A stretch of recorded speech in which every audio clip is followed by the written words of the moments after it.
Ohio Territory, 1853.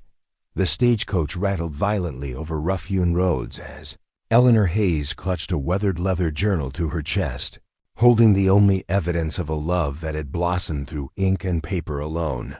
Inside lay 12 carefully preserved letters from Nathaniel Reid, the blacksmith who had promised her a life far removed from the endless drudgery of her uncle's textile mill. Before we jump back in, tell us where you're tuning in from, and if this story touches you, make sure you're subscribed, because tomorrow I've saved something extra special for you. Through the small window, vast fields of wheat and corn stretched endlessly beneath a fierce summer sun, the golden expanse occasionally broken by stands of ancient oak trees. The landscape was beautiful, but foreign to a woman who had spent 23 years surrounded by Boston's crowded streets and sooty factory windows. The journey west had consumed nearly every penny Eleanor possessed. The remaining coins jangled in her reticule, $3.42, that represented her entire worldly fortune. It wasn't much, but Nathaniel's letters had assured her that wealth in the territories wasn't measured by money, but by determination and honest labor. First time to Riverton? The elderly woman seated across from Eleanor smiled kindly, her face a roadmap of wrinkles earned through decades of frontier living. Yes, Eleanor replied, smoothing the wrinkles from her best traveling dress, a modest blue cotton that had once belonged to her mother. I'm to be married. Mail-order bride? The woman's question held no judgment, only practical interest. Eleanor nodded, feeling a flush rise to her cheeks. To the blacksmith, Mr. Nathaniel Reid. Something flickered across the woman's weathered face, a shadow of concern quickly masked by a polite smile. Riverton's a growing settlement. Good. People, mostly. You'll find your place there soon enough. The woman's careful response stirred a flutter of unease in Eleanor's stomach, but she pushed the feeling aside. The stagecoach journey had already stretched her nerves to the breaking point with its constant jostling and the unfamiliar vastness of the country through which they traveled. 25 years old and traveling alone across half a continent. Her friends back in Boston had called her foolhardy or desperate. Perhaps they were right. But Eleanor preferred to think of herself as brave. Life as a spinster seamstress held little appeal, especially after her uncle had made it clear that her welcome in his household was wearing thin with each passing year. Nathaniel's first letter had arrived at the textile mill where Eleanor worked. Addressed simply to any unmarried lady of good character seeking opportunity. The mill owner's wife had passed it to Eleanor, perhaps recognizing something in the young woman that matched the straightforward honesty evident in the blacksmith's careful script. I am 32 years of age, Nathaniel had written, established in my trade with a home of my own building and a reputation for honest work. What I lack is companionship and the softening influence of a woman's presence. I offer respect, security, and the promise that you will never want for life's necessities. Over the months that followed, their correspondence had revealed a man of substance, thoughtful, hardworking, and possessed of gentle humor that shone through his descriptions of territorial life. He wrote of his smithy with its glowing forge, and the 2-story house he had built with his own hands, complete with glass windows ordered special from Cincinnati. The women's circle meets each Tuesday at the church, he'd written in his 5th letter. Mrs. Hollister, our minister's wife, says she would welcome another pair of capable hands. I mention this so you might know you won't be friendless upon arrival. Such considerations had won Eleanor's heart long before she boarded the westbound train from Boston. By the time she'd reached Columbus and transferred to the stagecoach that would carry her the final 100 miles to Riverton, she had constructed in her mind a complete picture of the life awaiting her, one filled with purpose, respect, and the quiet affection that might, in time, grow into love. The stagecoach crested a final hill, and Eleanor caught her first glimpse of Riverton nestled in the valley below. Unlike the raw frontier outpost she had imagined, The settlement appeared surprisingly substantial, several dozen buildings arranged along a main street, with smaller homes radiating outward like spokes. From a wheel, a church steeple rose near the center of town, its whitewashed sides gleaming in the afternoon sun. Smoke curled from chimneys, and even from this distance, Eleanor could make out figures moving along the thoroughfare, horses and wagons, women with baskets, children darting between buildings in play. "Looks bigger than when I passed through last spring," remarked the driver, a leathery man named Hammond, who seemed more comfortable with horses than human passengers. "Railroad survey teams been through. Might get a station within the year." Eleanor's heart quickened at this evidence of the town's prosperity. Nathaniel had mentioned the possibility of railroad access in his letters, explaining how it would bring new opportunities for his blacksmithing trade. Perhaps he had understated his circumstances out of modesty. The stagecoach rattled down the hill and onto the main street, passing a general store, a two-story hotel with fresh paint, and various other establishments that spoke of a community with aspirations beyond mere survival. Eleanor found herself smoothing her hair and straightening her collar, suddenly anxious about her appearance after days of difficult travel. When the coach finally lurched to a stop before the Riverton Hotel, Eleanor gathered her courage along with her small carpetbag. Nathaniel had promised to meet her arrival, and she scanned the small crowd of onlookers for a man matching his self-description, tall and broad-shouldered, with hair the color of autumn wheat touched by early frost. Preparing and narrating. This story took us a lot of time, so if you are enjoying it, subscribe to our channel, it means a lot to us. Now back to the story. But as the driver handed down the passengers one by one, no one stepped forward to claim Eleanor as his bride-to-be. The elderly woman who had been her traveling companion was greeted by a middle-aged couple who must have been her children. A traveling salesman with 3 large sample cases was already negotiating with a local boy to help transport his wares to the hotel. Soon Eleanor stood alone beside the stagecoach, the dust of its arrival settling around her worn shoes. "You must be Miss Hayes," came a female voice from behind her.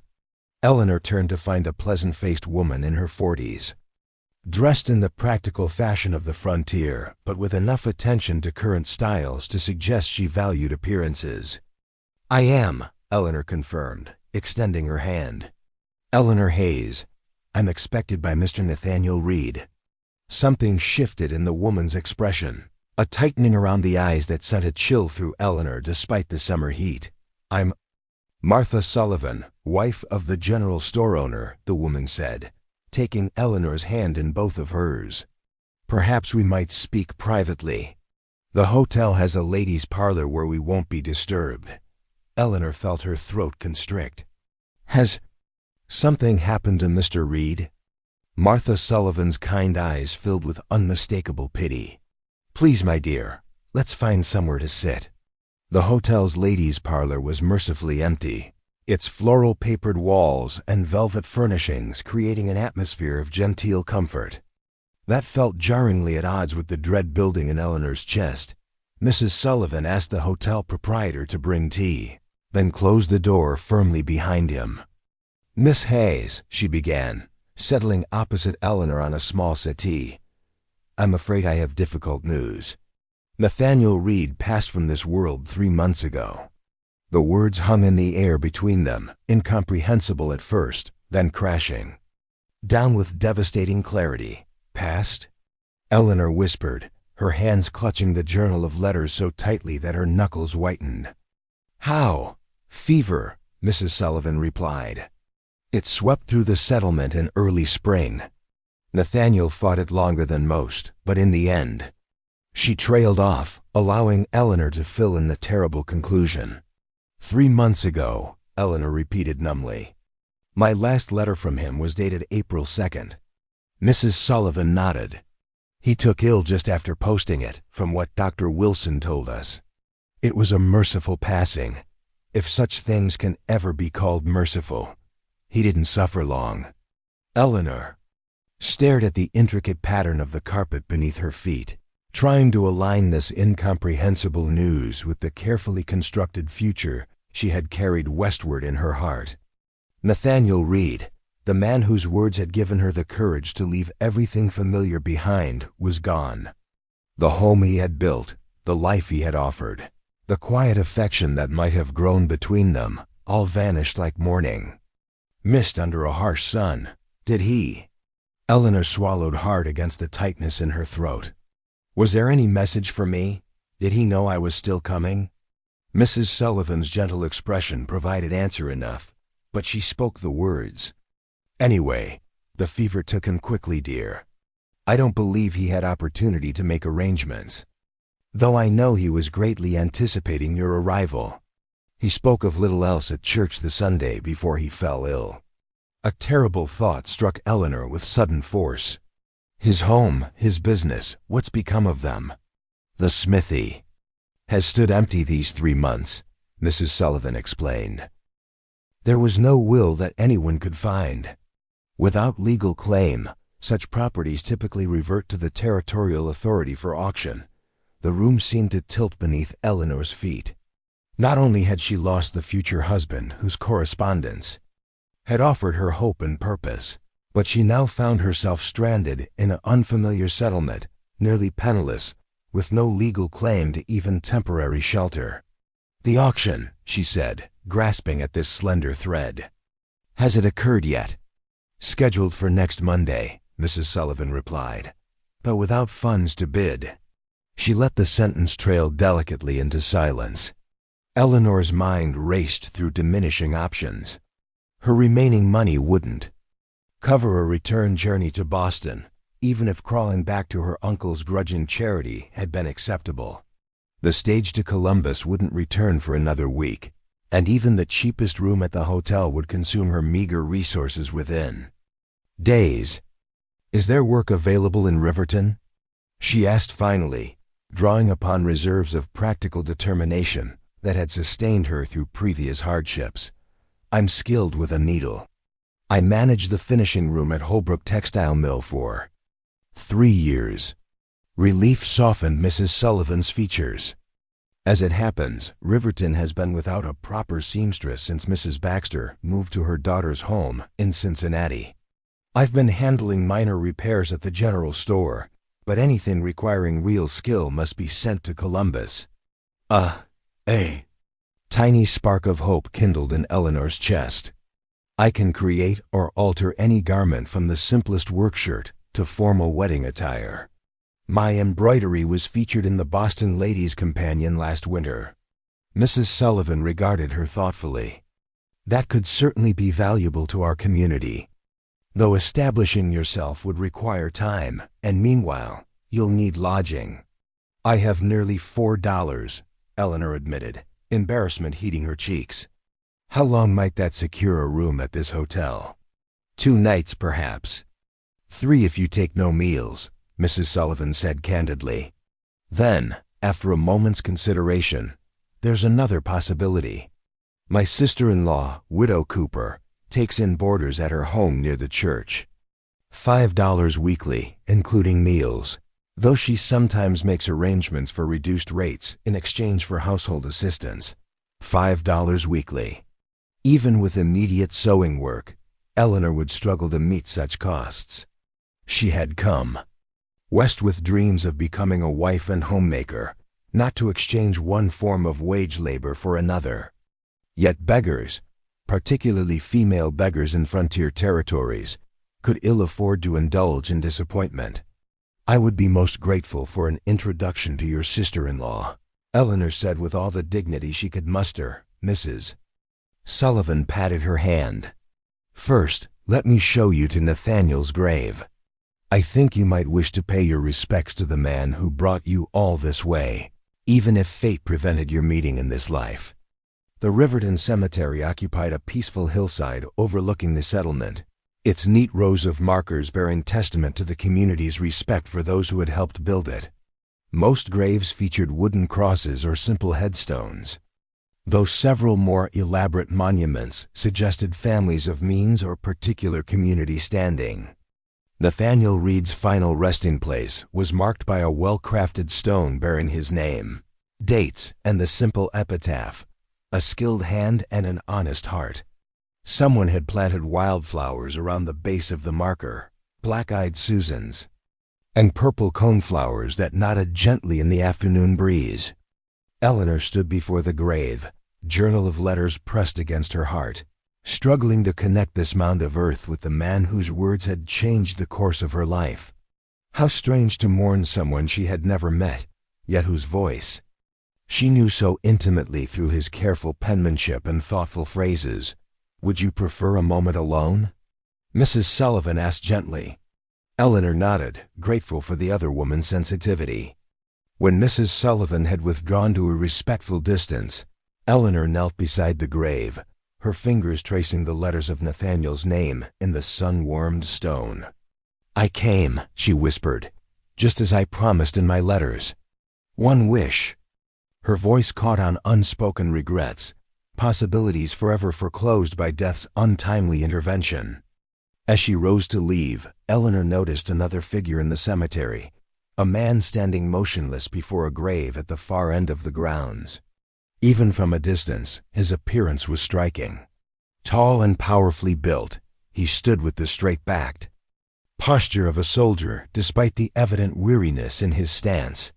His left sleeve hung empty below the elbow, pinned neatly to his side. What captured Eleanor's attention most, however, was his face. The right side appeared handsome in a severe way, strong jawline and high cheekbone, suggesting aristocratic ancestry. But the left side bore the unmistakable evidence of severe burning, ridged scarring that pulled downward at the corner of his eye and mouth, creating an impression of permanent grief. As if sensing her gaze, the man turned suddenly.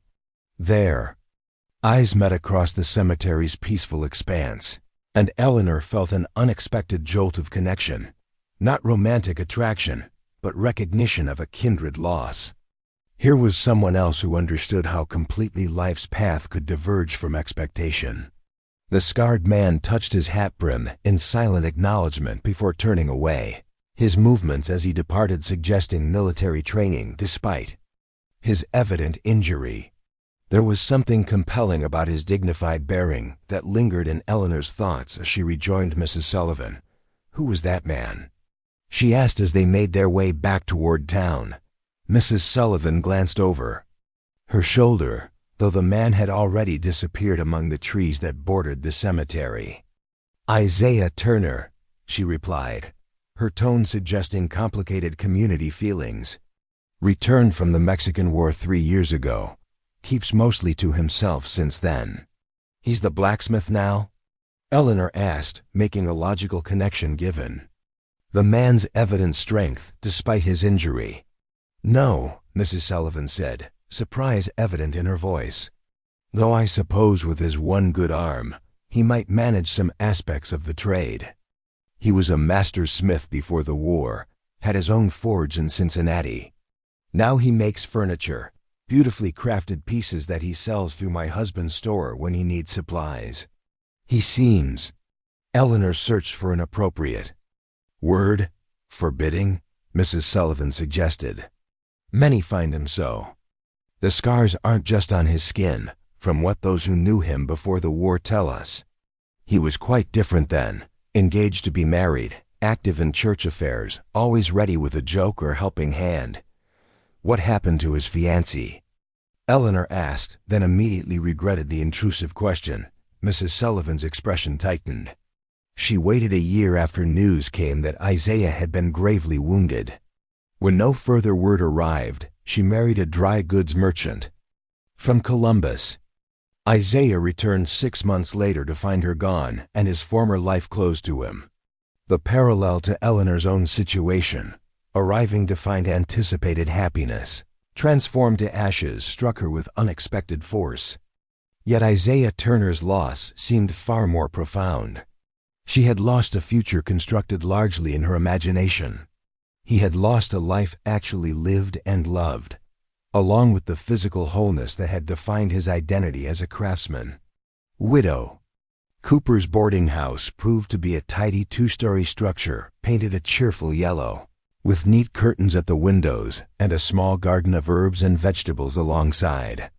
The widow herself was younger than Eleanor had expected, perhaps 35, with the brisk efficiency of someone accustomed to managing multiple responsibilities.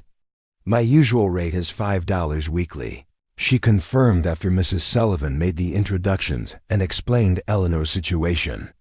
"But with winter coming, I could use help with mending and household sewing. That might reduce your costs considerably, depending on your skill." Miss Hayes managed the finishing room at a textile mill in Boston, Mrs. Sullivan offered. Her refrences are impeccable. Eleanor shot the woman a grateful glance. Mrs. Sullivan had no way of knowing whether her references were impeccable or non-existent, but the endorsement clearly carried weight with the widow. "In that case," Widow Cooper said with growing enthusiasm, "we might come to a very satisfactory arrangement. I have 6 regular boarders, all men working on the mill expansion or the new schoolhouse. Their work clothes need constant repair, and they pay extra for the service." Relief washed through Eleanor. She might not have the security and purpose that marriage to Nathaniel would have provided, but at least she wouldn't be sleeping in the streets while she determined her next steps. "I accept your generous offer," she said, extending her hand. To seal the agreement, the widow showed Eleanor to a small but clean room on the second floor, furnished with a narrow bed, washstand, and writing desk positioned to catch the morning light through its single window. Though modest, the space represented luxury compared to the cramped quarters she had shared with 2 other mill girls in Boston. "Supper's at 6, Widow Cooper informed her. "The men come in hungry, so we don't stand on ceremony. I serve good. Plain food and plenty of it." Left alone, Eleanor finally allowed herself the release of tears that had been building since Mrs. Sullivan's devastating news. She wept not just for Nathaniel, a man she had never truly known despite their correspondence, but for her own naive certainty that life would unfold according to carefully constructed plans. When the tears finally subsided, Eleanor washed her face in the cool water provided in the porcelain basin, then unpacked her meager belongings. From the bottom of her carpet bag, she withdrew a small leather case containing her most precious possession, a complete set of fine sewing needles that had belonged to her mother, along with silver thimble and tiny embroidery scissors. These tools represented her only means of survival now. Whatever dreams of domesticity and companionship had brought her west, reality demanded pragmatic reassessment. She would establish herself as Riverton seamstress, build a clientele among the townsfolk, and perhaps eventually save enough to open a small shop of her own. A soft knock interrupted her thoughts. She opened the door to find Mrs. Sullivan had returned, carrying a large parcel wrapped in brown paper and string. "Fabric remnants," the woman explained, placing the bundle on the bed. "Left over from our spring shipment. My husband suggested you might use them to create samples of your work, items we could display at the store to introduce your skills to potential customers." The kindness of this gesture, practical assistance rather than mere sympathy, brought fresh tears to Eleanor's eyes. "Thank you," she managed. "This is extraordinarily thoughtful." "Riverton takes care of its own," Mrs. Sullivan replied simply. "And you're one of us now, however unexpected the circumstances of your arrival." Eleanor wasn't certain whether to feel comforted or trapped by this automatic inclusion in the community. She had come to Riverton to be Nathaniel Reid's wife, not to establish herself as an independent businesswoman in a settlement where she knew no one. Yet the prospect of leaving, of admitting defeat, and somehow finding passage back east seemed equally impossible. "There's one other matter," Mrs. Sullivan said, her expression growing serious. "Nathaniel's property, the house and smithy, are scheduled for territorial auction Monday next, but the personal effects," she hesitated. "Some items were sold to cover burial costs, but his books, clothing, and such remain locked in the house. As his intended bride, you might have moral claim to those possessions, even without legal standing.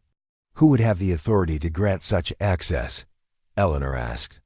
Judge Hollister serves as both minister and legal authority for our community, Mrs. Sullivan explained.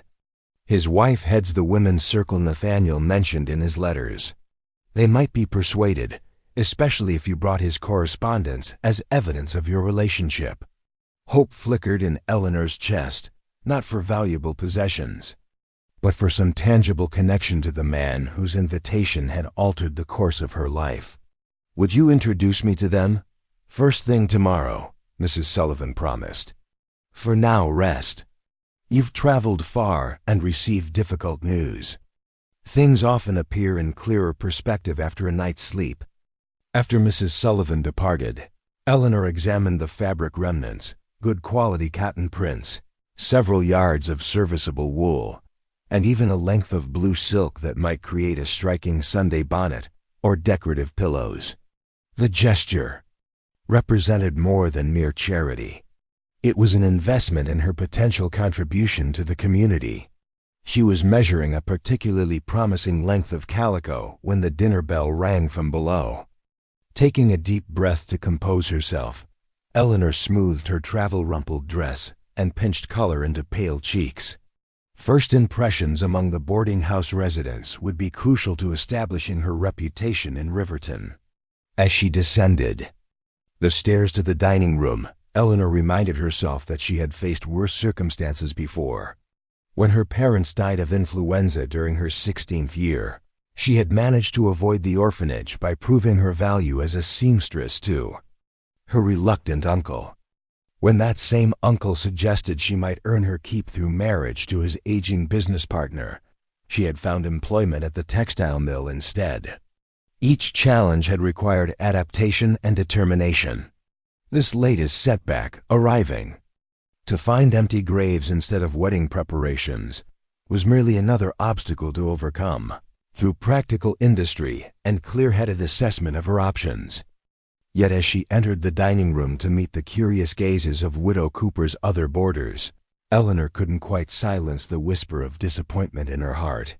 She had journeyed west seeking not just security but connection, the promise of belonging that Nathaniel's letters had offered so tantalizingly. Instead, she found herself once again facing the world alone, armed with nothing but her needle and the stubborn resilience that had sustained her through previous disappointments. The following morning dawned bright and clear, as if the heavens themselves sought to compensate for the dark turn Eleanor's circumstances. She rose early, years of factory discipline having trained her body to wake before sunrise, regardless of necessity. After washing and dressing in her second-best day dress, a serviceable brown wool that showed minimal effects from being crushed in her carpetbag, she made her way downstairs to assist Widow Cooper with breakfast preparations. "You're an early riser," the widow observed approvingly as Eleanor entered the kitchen. Most young women would be taking advantage of their first morning without employment obligations. "I've never been comfortable with idleness," Eleanor replied, accepting the apron the widow offered. "What may I do to help?" "The coffee needs grinding, and then perhaps you could slice that ham for frying. The men require substantial breakfast before their day's labor." As they worked side by side in the kitchen's growing warmth, Eleanor found herself appreciating the widow's efficient movements and lack of excessive conversation. They established a natural rhythm that suggested compatible temperaments, a promising sign for harmonious cohabitation in the weeks ahead. The boarders began filtering into the dining room shortly after 6. 4 carpenters employed on the mill expansion, and 2 younger men working as general laborers on various town improvement projects. All regarded Eleanor with undisguised curiosity but maintained respectful distance after Widow Cooper's terse introduction established her as Miss Hayes, newly arrived from Boston and skilled with a needle. After breakfast had been served and consumed with the focused efficiency of working men, the widow drew Eleanor aside. Mrs. Sullivan will call for you at 9 to make introductions to Judge Hollister and his wife. Until then, perhaps you might examine these." She produced a basket overflowing with garments in various states of disrepair. The men pay 50 cents weekly for mending services. Demonstrating your skill would establish your value immediately. Eleanor accepted the basket with genuine enthusiasm. Here was something familiar and concrete: torn seams, missing buttons, worn elbows in need of patches, problems she could solve with needle and thread while her larger circumstances remained uncertain. She set up her workstation at the small table in the kitchen's alcove, spreading her tools with the precision of a surgeon preparing for an operation. The first garment was a work shirt with a sleeve nearly torn from its body, a straightforward repair requiring sturdy backstitching rather than decorative finesse. Eleanor lost herself in the familiar rhythm of needle moving through fabric, her thoughts gradually settling as her hands performed tasks mastered through years of practical application. By the time Mrs. Sullivan arrived, she had completed repairs on 3 shirts, a pair of canvas trousers, and was halfway through patching the elbow of a wool jacket. "My goodness," Mrs. Sullivan exclaimed, examining the neat, nearly invisible stitching on the completed garments. Widow Cooper wasn't exaggerating. "Your skill. These repairs would have cost 3 times the price in Columbus and taken twice as long to complete." Eleanor felt a flush of pride at this professional validation. "I've had considerable practice." The mill girls were hard on their clothing, and new garments were luxury few could afford. "You'll find no shortage of work in Riverton," Mrs. Sullivan assured her. "But for now, let's introduce you to the Hollisters. The judge holds court hours until noon, so we should catch him before the day's business begins in earnest." The Hollister home stood near the church, a substantial 2-story structure that reflected the judge's prominent position in the community. Mrs. Hollister received them in a well-appointed parlor decorated with artifacts suggesting cultured tastes and Eastern connections. "Boston," she remarked when Mrs. Sullivan explained Eleanor's background. "My sister attended the Godey School there before her marriage." "Did you have opportunity for formal education, Miss Hayes?" "My mother taught me reading and basic figures before her passing," Eleanor replied carefully. "I continued with borrowed books and occasional instruction from the mill owner's wife, who took interest in employees who showed academic aptitude." Mrs. Hollister nodded approvingly. "Self-improvement speaks to character. Nathaniel would have appreciated such initiative. He was quite the reader himself, ordered books regularly from Cincinnati booksellers." The mention of Nathaniel created an opening for the true purpose of their visit. Eleanor withdrew the journal containing his letters, explaining her correspondence with the blacksmith and the circumstances that had brought her to Riverton despite news of his passing. Judge Hollister, summoned from his study to assess the situation, examined the letters with judicial thoroughness. "These establish clear intent for marriage," he confirmed, though without formal contract or banns having been posted. Would they provide sufficient moral claim for Miss Hayes to access Nathaniel's personal effects before the auction? Mrs. Sullivan asked directly. The judge considered this carefully. Territorial law concerning inheritance is still evolving, particularly regarding intended spouses without legal union. However, he glanced at his wife, who gave an almost imperceptible nod. Given the distance Miss Hayes has traveled and the evident sincerity of their correspondence, I believe modest accommodation would be appropriate. Relief washed through Eleanor. "I seek nothing of significant value," she assured him. "Only, perhaps books or personal items that might help me understand the man who brought me all this way. I'll provide written authorization for you to enter the premises and remove personal effects." Judge Hollister decided. The structure itself and any items related to the blacksmithing trade must remain for auction, but clothing, books, and such may be claimed without legal complication. "The key remains with Samuel Green at the livery," Mrs. Hollister added. He's been checking the property weekly to prevent vandalism or weather damage. Armed with the judge's authorization, a formal document bearing an impressive territorial seal, Eleanor and Mrs. Sullivan made their way to the livery stable, where they found Samuel Green shoeing a magnificent bay stallion. Despite his concentration on the delicate task, he noticed their approach immediately. "Mrs. Sullivan," he acknowledged with a respectful nod. "And you must be Miss Hayes. News travels quick in Riverton." "Indeed it does," Mrs. Sullivan agreed. "We've come about the key to Nathaniel Reid's property. Miss Hayes has authorization from Judge Hollister to collect personal effects." The liveryman completed his task, securing the final nail with practiced efficiency before turning his full attention to their request. "Glad to hear it," he said with evident sincerity. "Didn't seem right, a man's personal things going to auction, where neighbors might be handling his shaving kit or reading his private papers." He disappeared into the stable office, returning moments later with a large iron key. "House is about half a mile north of town," he explained, handing the key to Eleanor. "Follow the creek path until you see the smithy chimney. Property's been kept locked tight since we laid Nathaniel to rest, so you'll find things much as he left them." This thought that she would see Nathaniel's home exactly as he had arranged it before illness claimed him sent a strange shiver through Eleanor. It would be like stepping into the life she might have shared, a glimpse of what could have been had fate not intervened so cruelly. "Would you like me to accompany you?" Mrs. Sullivan offered, sensitive to the emotional complexity of the task. "Ahead."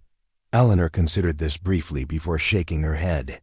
"I appreciate your kindness, but I think this is something I should do alone."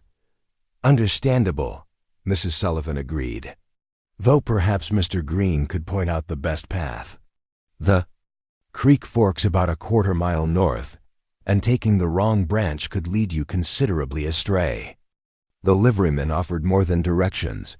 He insisted on escorting Eleanor personally to the property's edge. "Got business that way regardless," he explained, though Eleanor suspected this was a kindness rather than coincidence.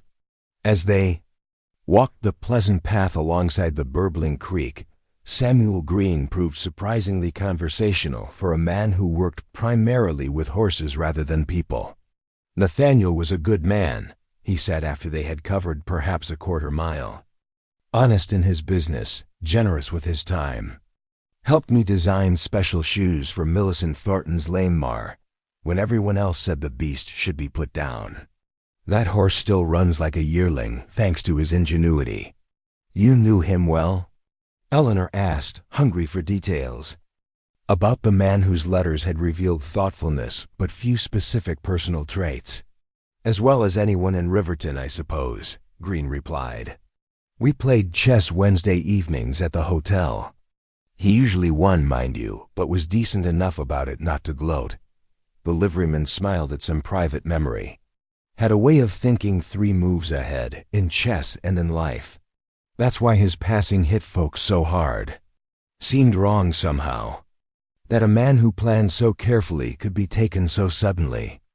Ohio Territory, 1853. The stagecoach rattled violently over rough-hewn roads as Eleanor Hayes clutched a weathered leather journal to her chest, holding the only evidence of a love that had blossomed through ink and paper alone. Inside lay 12 carefully preserved letters from Nathaniel Reid, the blacksmith who had promised her a life far removed from the endless drudgery of her uncle's textile mill. Through the small window, vast fields of wheat and corn stretched endlessly beneath a fierce summer sun, the golden expanse occasionally broken by stands of ancient oak trees. The landscape was beautiful, but foreign to a woman who had spent 23 years surrounded by Boston's crowded streets and sooty factory windows. The journey west had consumed nearly every penny Eleanor possessed. The remaining coins jangled in her reticule, $3.42, that represented her entire worldly fortune. It wasn't much, but Nathaniel's letters had assured her that wealth in the territories wasn't measured by money, but by determination and honest labor. First time to Riverton? The elderly woman seated across from Eleanor smiled kindly, her face a roadmap of wrinkles earned through decades of frontier living. Yes, Eleanor replied, smoothing the wrinkles from her best traveling dress, a modest blue cotton that had once belonged to her mother. I'm to be married. Mail order bride? The woman's question held no judgment, only practical interest. Eleanor nodded, feeling a flush rise to her cheeks. To the blacksmith, Mr. Nathaniel Reid. Something flickered across the woman's weathered face, a shadow of concern quickly masked by a polite smile. Riverton's a growing settlement. Good. People, mostly. You'll find your place there soon enough. The woman's careful response stirred a flutter of unease in Eleanor's stomach, but she pushed the feeling aside. The stagecoach journey had already stretched her nerves to the breaking point with its constant jostling and the unfamiliar vastness of the country through which they traveled. 25 years old and traveling alone across half a continent. Her friends back in Boston had called her foolhardy or desperate. Perhaps they were right. But Eleanor preferred to think of herself as brave. Life as a spinster seamstress held little appeal, especially after her uncle had made it clear that her welcome in his household was wearing thin with each passing year. Nathaniel's first letter had arrived at the textile mill where Eleanor worked. Addressed simply to any unmarried lady of good character seeking opportunity. The mill owner's wife had passed it to Eleanor, perhaps recognizing something in the young woman that matched the straightforward honesty evident in the blacksmith's careful script. I am 32 years of age, Nathaniel had written, established in my trade with a home of my own building and a reputation for honest work. What I lack is companionship and the softening influence of a woman's presence. I offer respect, security, and the promise that you will never want for life's necessities. Over the months that followed, their correspondence had revealed a man of substance, thoughtful, hard-working, and possessed of gentle humor that shone through his descriptions of territorial life. He wrote of his smithy with its glowing forge, and the 2-story house he had built with his own hands, complete with glass windows ordered special from Cincinnati. The women's circle meets each Tuesday at the church, he'd written in his 5th letter. Mrs. Hollister, our minister's wife, says she would welcome another pair of capable hands. I mention this so you might know you won't be friendless upon arrival. Such considerations had won Eleanor's heart long before she boarded the westbound train from Boston. By the time just around this next bend, Samuel Green said, pointing ahead where the path curved alongside a stand of ancient oak trees. You'll see the chimney first, then the house itself. As they emerged from the tree line, Eleanor caught her first glimpse of what should have been her future home. Unlike the rough frontier cabin she had imagined, Nathaniel Reid had built a substantial 2-story structure of hewn timber and locally quarried stone. The promised glass windows gleamed in the morning sunlight, while a deep covered porch wrapped around the front and eastern side, perfectly positioned to catch both sunrise and sunset. Beyond the house stood the smithy, a sturdy building with a massive stone chimney that must have required immense labor to construct. Between the 2 structures lay a well-tended vegetable garden, now beginning to run slightly wild without its caretaker's attention. He built all this himself? Eleanor asked, her voice barely above a whisper.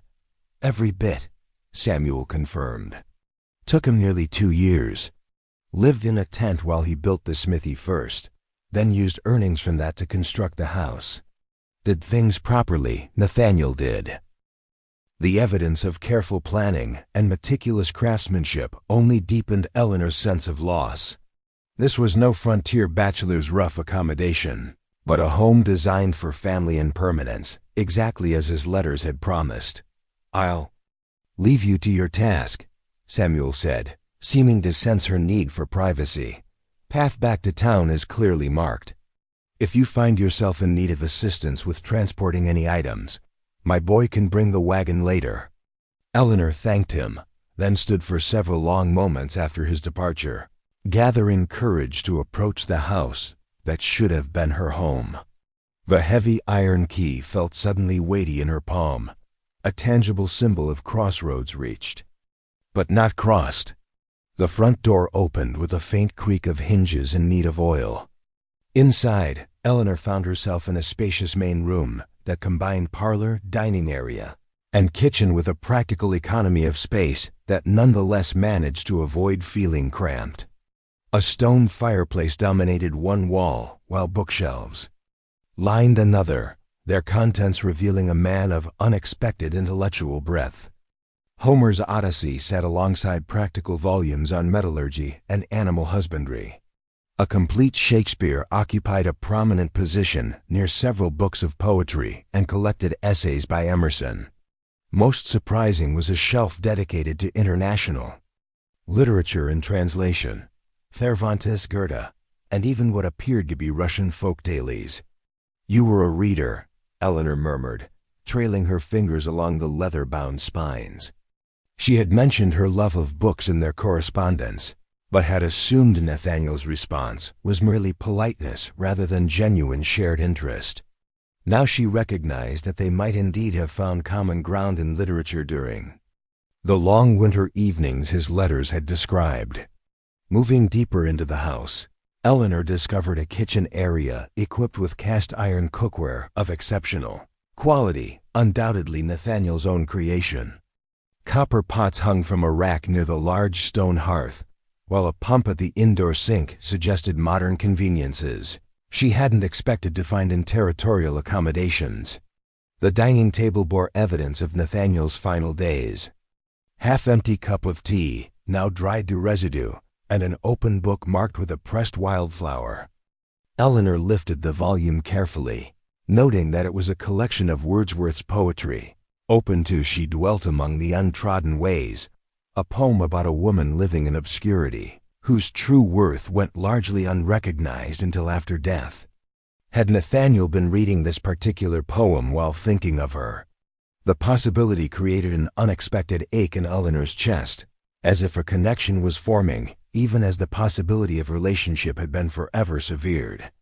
Upstairs, she found 3 bedrooms, the master chamber with its handcrafted bed frame and quilted coverlet, a smaller room that might have served as nursery or guest accommodation, and what appeared to be Nathaniel's study, containing a drafting table covered with technical drawings for various smithing projects. On the bedside table in the master chamber, Eleanor discovered a daguerreotype in a silver frame, the image of a man in his early 30s with serious eyes and a neatly trimmed beard.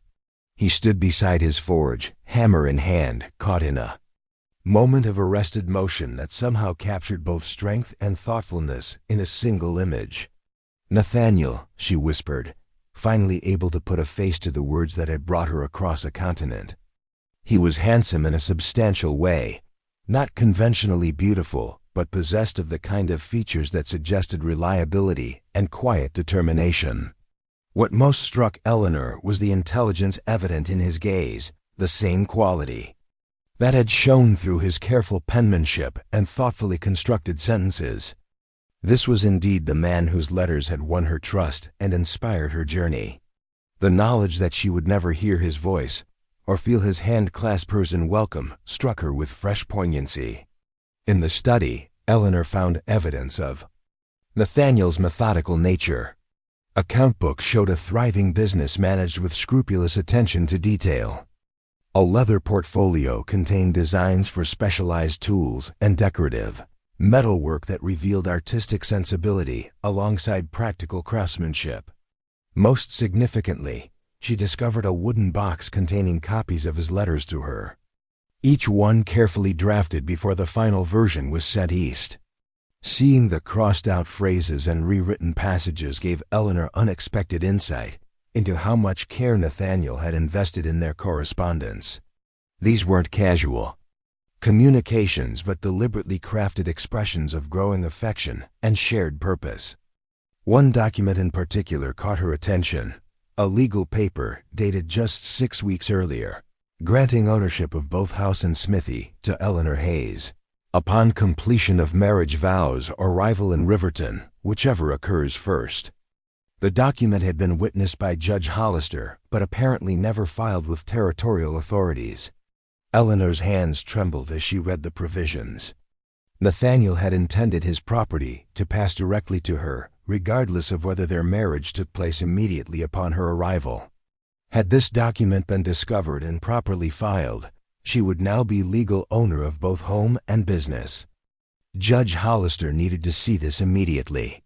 If the document could be authenticated before Monday's auction, her entire situation might change dramatically. Eleanor carefully placed the paper in her reticule, then continued her exploration of Nathaniel's home with renewed purpose.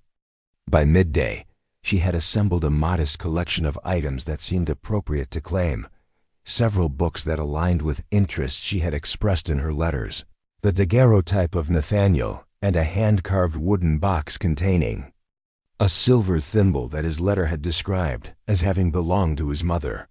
These personal effects represented connection rather than value, though Eleanor knew sentiment was luxury for a woman in her precarious position. More practical considerations required attention if she hoped to establish herself in Riverton without becoming burden or charity case. Just as she prepared to depart, Eleanor noticed something that had escaped her initial inspection, a leather-bound journal wedged between larger volumes on the bookshelf. Unlike the neatly arranged books surrounding it, this appeared to have been hastily shelved, its placement suggesting afterthought rather than deliberate organization. Opening the journal, Eleanor discovered Nathaniel's private thoughts recorded in the same careful hand as his letters, though with greater candor and occasional flourishes that suggested moments of passionate feeling rather than measured communication. The most recent entry was dated just 2 days before he had fallen ill. Letter arrived from E. today, confirming her departure from Boston. In 6 weeks' time, God willing, she will step from the stage onto Riverton soil, and my years of solitude will end. I have made all possible preparations. The house is ready. Garden planted with varieties mentioned in her letters. Document transferring property executed with Judge H to ensure her security, regardless of timing of our marriage.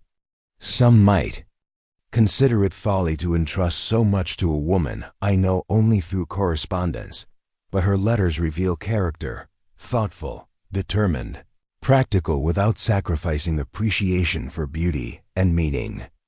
We share more than either of us might have expected when this exchange began. I believe we will build a good life together. Eleanor closed the journal, tears blurring her vision. Here was confirmation that Nathaniel's intentions had matched her own, genuine hope for partnership, founded on mutual respect and shared values rather than mere convenience or economic necessity. The knowledge brought both comfort and deeper sense of loss. What might have grown between them would never be known. Yet the sincerity of his preparations and evident care for her welfare, even in contingency arrangements, spoke to character that validated her decision to accept his proposal. With journal added to her small collection of claimed items, Eleanor locked the house that should have been her home and began the walk back to town. Her mind was focused on the legal document that might yet secure her position in Riverton. If Judge Hollister confirmed its validity, she would have stable foundation from which to build a new future, unexpected and solitary, but blessed with resources most women in her position could only dream of possessing. The judge was hearing a property dispute when Eleanor returned to town, but his wife received her with evident concern. "You look quite overcome, my dear," Mrs. Hollister observed, guiding Eleanor to a comfortable chair in the parlor. Finding oneself in a home prepared for shared life that will never come to pass must be disorienting indeed. It was, Eleanor admitted. But I've also found something that may alter my circumstances significantly. She withdrew the legal document from her reticule, explaining where and how she had discovered it. Mrs. Hollister examined the paper with careful attention. "This appears entirely proper. My husband's signature and seal, properly witnessed. Strange that Nathaniel never filed it with territorial authorities. Perhaps he meant to do so upon my arrival," Eleanor suggested. His journal indicated He had executed the document to ensure my security, regardless of when our marriage took place. Journal? Mrs. Hollister's interest sharpened. You found Nathaniel's private writings? Eleanor nodded, withdrawing the leather volume from her basket of claimed items. The final entry was written just before his illness. It confirms his intentions regarding the property transfer. The older woman's expression softened as she skimmed the journal's final pages. This leaves little doubt regarding Nathaniel's wishes. I'm certain my husband will agree that the document should be honored, despite not having been officially filed. Relief washed through Eleanor. If the property transfer was recognized, she would have not just shelter, but potential livelihood. The smithy might be leased to qualified blacksmith, providing income while she established herself as the town's seamstress. There is one complication, Mrs. Hollister added, tempering Eleanor's growing optimism. The territorial auction has been publicly announced. Certain parties have already expressed interest in the property, particularly the smithy, which represents significant value given the settlement's growth. What parties? Eleanor asked, suddenly alert to potential opposition. Primarily the Westfield Company, Mrs. Hollister replied, her tone suggesting complexity beyond simple business interest. They've been acquiring properties throughout the territory, particularly those with potential for industrial development. Mr. Lawrence, their representative, arrived from Columbus just yesterday, apparently specifically for the auction. The name meant nothing to Eleanor, but the implied resistance to her claim stirred the practical determination that had carried her through previous challenges. What would be required to establish my legal ownership before Monday's auction? Judge Hollister must authenticate the document and register it with territorial authorities, Mrs. Hollister explained. Given Nathaniel's journal as supporting evidence of intent, I believe the claim would be difficult to challenge, however. Yes, Eleanor prompted when the older woman hesitated. Powerful business interests often have means of delaying such proceedings when outcomes don't favor their objectives, Mrs. Hollister said carefully. The Westfield Company has considerable influence with territorial administrators in Columbus. The implication was clear. Even with valid documentation, Eleanor might face legal obstacles from those with greater resources and established connections.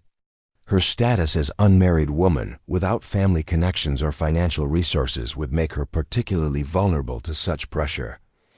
When might I speak with Judge Hollister? She asked, focusing on immediate practical steps rather than potential complications. He should conclude court business by 4 this afternoon, Mrs. Hollister replied. I'll ensure he understands the urgency of your situation. With several hours to wait, Eleanor returned to Widow Cooper's boarding house, where she found the basket of mending completed in her absence. The widow examined her work with evident approval. Exceptional quality, she pronounced. The men will be pleased, and word will spread quickly of your skill. I've already received inquiry from Mrs. Thornton regarding alteration of her daughter's dress for the Harvest Festival. Eleanor seized this opportunity to establish her professional presence in the community. I would be delighted to assist. Mrs. Thornton, perhaps you might let it be known that I'm accepting orders for both repairs and new garments. I could prepare samples for display at Mrs. Sullivan's store. Excellent strategy, the widow agreed.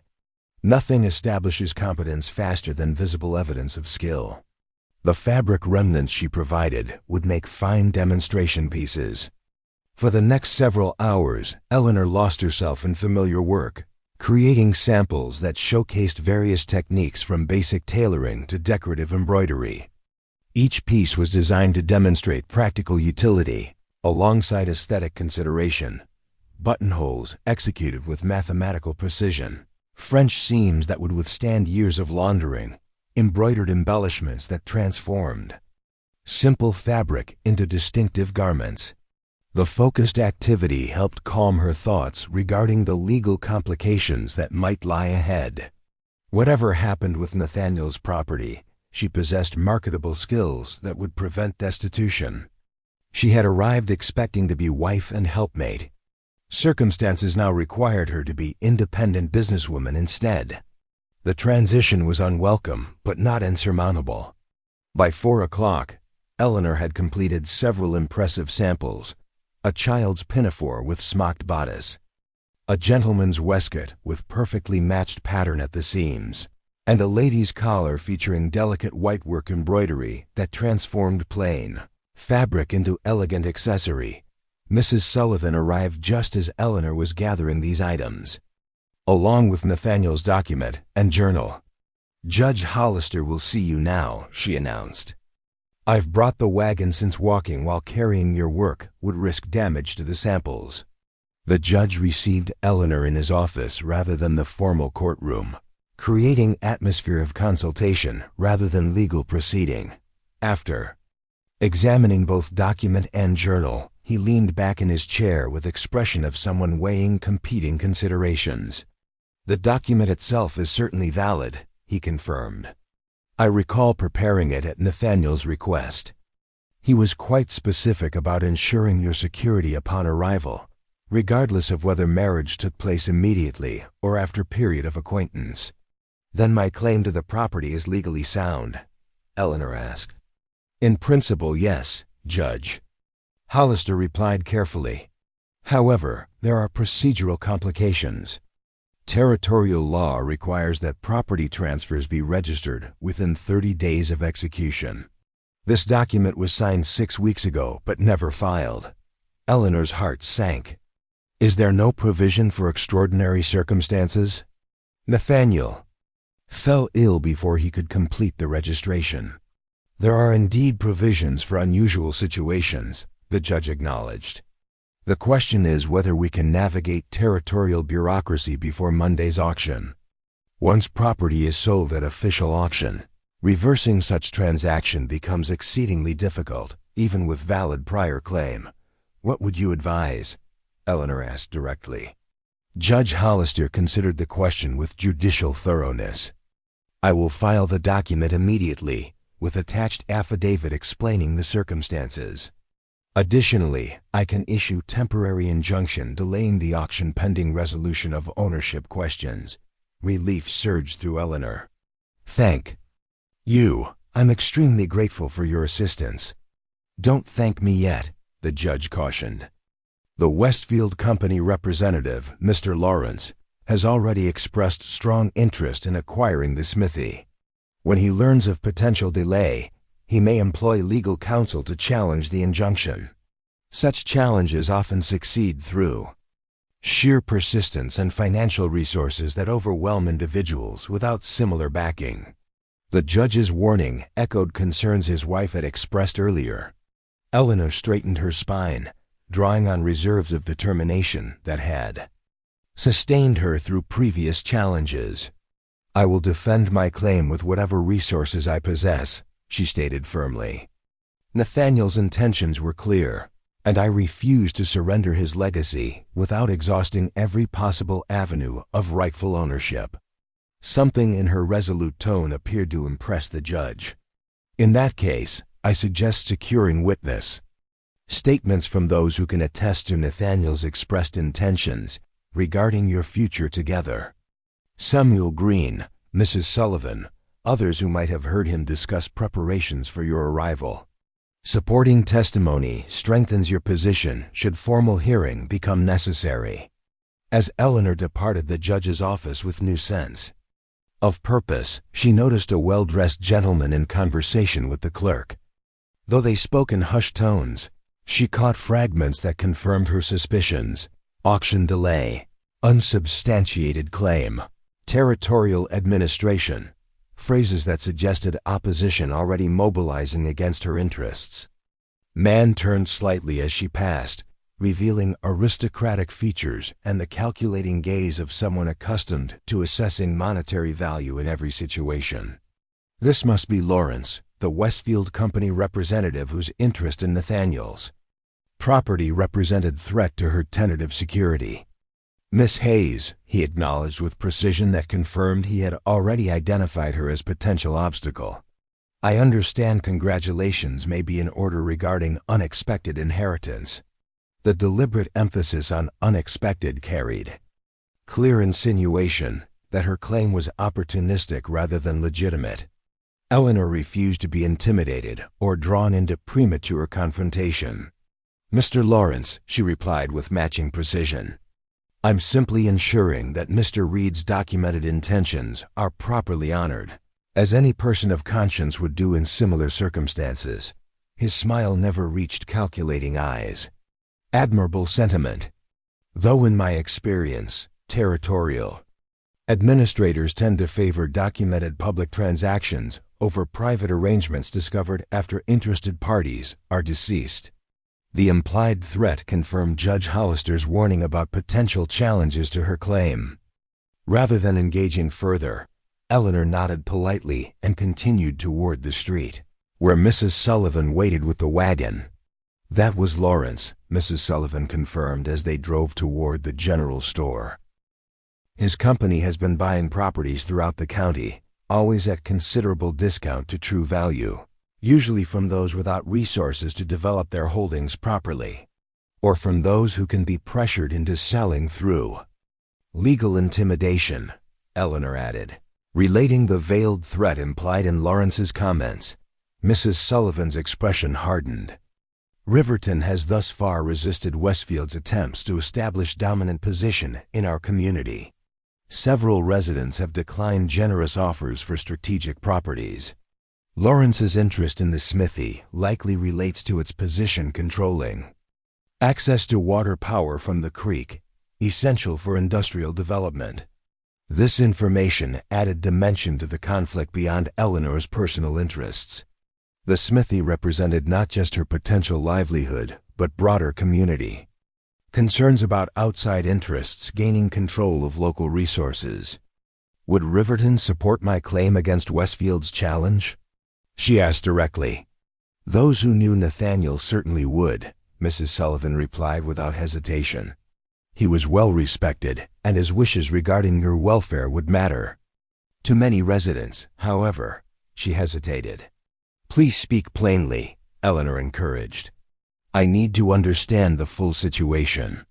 Some might question whether an unmarried woman with no prior connection to our community beyond correspondence with deceased resident should control property of significant value," Mrs. Sullivan admitted, "particularly when alternative ownership might bring industrial development and additional employment opportunities." The candid assessment helped Eleanor understand complexity of her position. She was stranger claiming valuable property based on relationship that had never been formalized. No matter how legitimate her documentation, community perception would influence practical outcomes, particularly in frontier territory where formal legal structure sometimes yielded to local consensus. "Then I must establish myself as contributing member of the community as quickly as possible," she concluded, "beginning with demonstrating my professional skills." They arrived at the general store, where Eleanor arranged her sewing samples on available counter space. Mrs. Sullivan examined each piece with genuine appreciation for the craftsmanship evident in even small details. "These are exceptional," she declared. "Particularly the whitework collar. I've seen nothing of comparable quality outside Cincinnati or Columbus." "I would be pleased to create similar items for Riverton customers," Eleanor replied. "Both decorative pieces and practical garments." Mrs. Sullivan immediately recognized the opportunity to support Eleanor's integration into the community. "Let me display these prominently near the front counter. With Harvest Festival approaching, many families will be looking to refresh wardrobes for social occasions." By evening, word of Eleanor's arrival and circumstances had spread throughout Riverton's close-knit community, along with news of her exceptional sewing skills. Returning to Widow Cooper's boarding house, she found 3 messages awaiting requests for consultation regarding festival garments, each representing potential income and, more importantly, connections with established families.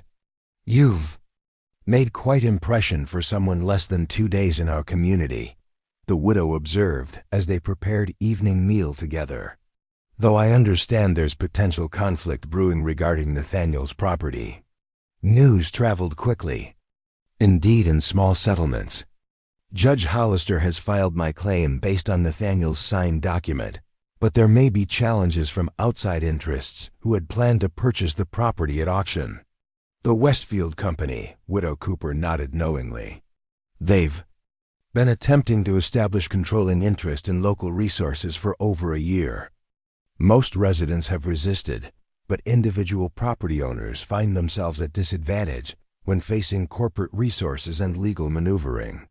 "Do you think my claim will be supported by the community?" Eleanor asked directly. The widow considered this question carefully while slicing freshly baked bread. "Those who knew Nathaniel will certainly honor his intentions. Others will make judgments based on your conduct and apparent commitment to Riverton's welfare. If you're perceived as genuinely interested in contributing to our community, rather than merely claiming valuable property, you'll find considerable support." This practical assessment aligned with Eleanor's own conclusions. Her immediate priority must be establishing herself as valuable community member, whose presence represented asset rather than opportunistic claim on local resources. "I intend to become active participant in Riverton's development," she assured the widow, "beginning with offering needed services as seamstress, but eventually perhaps expanding to proper dressmaking establishment if demand warrants such investment." "An admirable plan," the widow approved, "though you should be prepared for determined opposition from Lawrence and his company. They're not accustomed to having acquisition plans thwarted, particularly by unconnected individuals with limited resources." The widow's warning echoed earlier cautions from both Hollisters. Clearly, Eleanor had stumbled into conflict that extended beyond her personal circumstances to reflect broader tensions regarding the settlement's future development. "I won't surrender Nathaniel's legacy without exhausting every possible means of honoring his intentions," she stated firmly. "If that places me in opposition to powerful interests, so be it. I've faced seemingly insurmountable challenges before." The widow's expression suggested both approval and concern. "You'll need allies in such confrontation. Perhaps you might consider potential partnerships with established community members who share interest in preventing outside control of local resources." "What kind of partnerships?" Eleanor asked, sensing specific suggestion behind the general advice. Before the widow could elaborate, a knock at the kitchen door interrupted their conversation.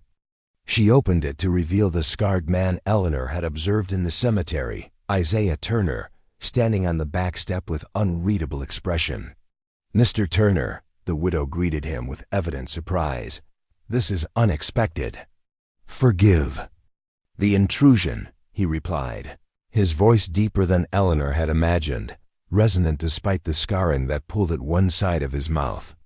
"I understand Miss Hayes claimed personal effects from Nathaniel Reid's property today." Eleanor stepped forward, curious about this unexpected visitor and his interest in her activities. "I did, with Judge Hollister's authorization. Did you have connection to Mr. Reid?" Isaiah's gaze assessed her with unsettling directness. "He commissioned specialized tools for my furniture work. Custom pieces designed for one-handed operation. They were near completion when illness claimed him."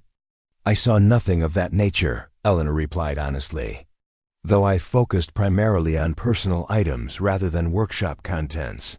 "They would have been at the smithy, not the main house," Isaiah explained. "Small leather case containing modified chisels and carving implements." Eleanor realized the significance of such tools to a man with disability requiring specialized equipment. The smithy remains locked pending resolution of property ownership questions. "But if Judge Hollister permits access, I would have no objection to your claiming tools specifically made for your requirements." Something shifted in Isaiah's expression, not quite softening, but perhaps reassessment of her character based on this response. "I appreciate your consideration. The tools represent significant investment, both financial and in terms of design collaboration with Nathaniel. You knew him well? Eleanor asked, sensing opportunity to gather additional perspective on the man whose letters had brought her west. We shared interest in innovative design applications, Isaiah replied, his formal phrasing suggesting educated background despite frontier appearance. His metallurgical knowledge complemented my woodworking experience. The conversation might have ended there had not the widow intervened with surprising directness. Mr. Turner was just discussing potential business arrangements with Miss Hayes, weren't you?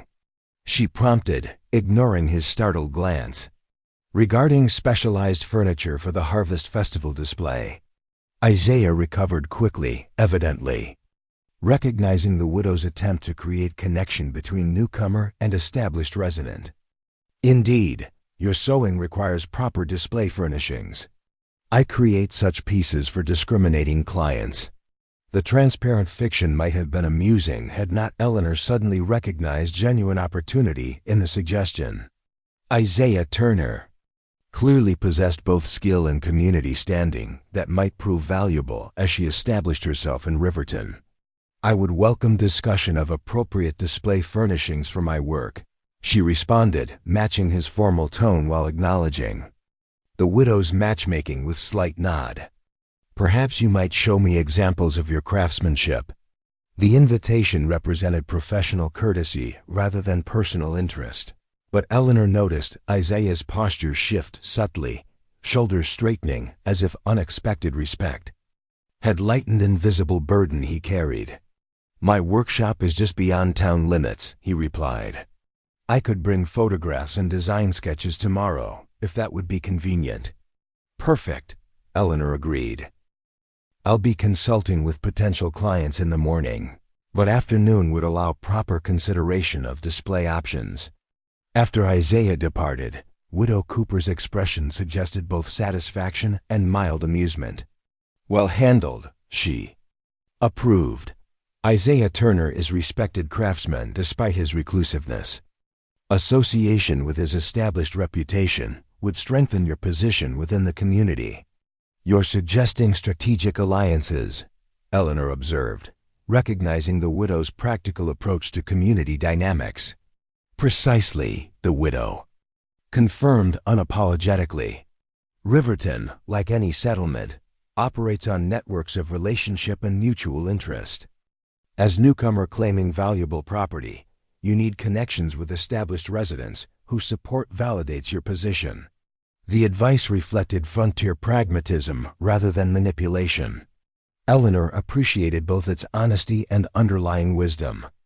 Her situation required not just legal documentation, but community acceptance if she hoped to secure Nathaniel's legacy against corporate interests, represented by Lawrence and the Westfield Company.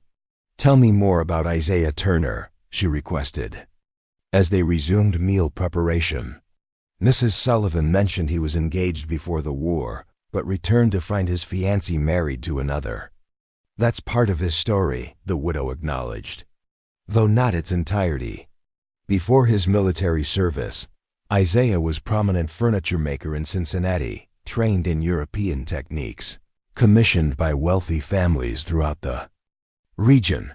His return with injuries and disfigurement represented not just personal tragedy, but loss of professional identity constructed around physical capabilities he no longer possessed.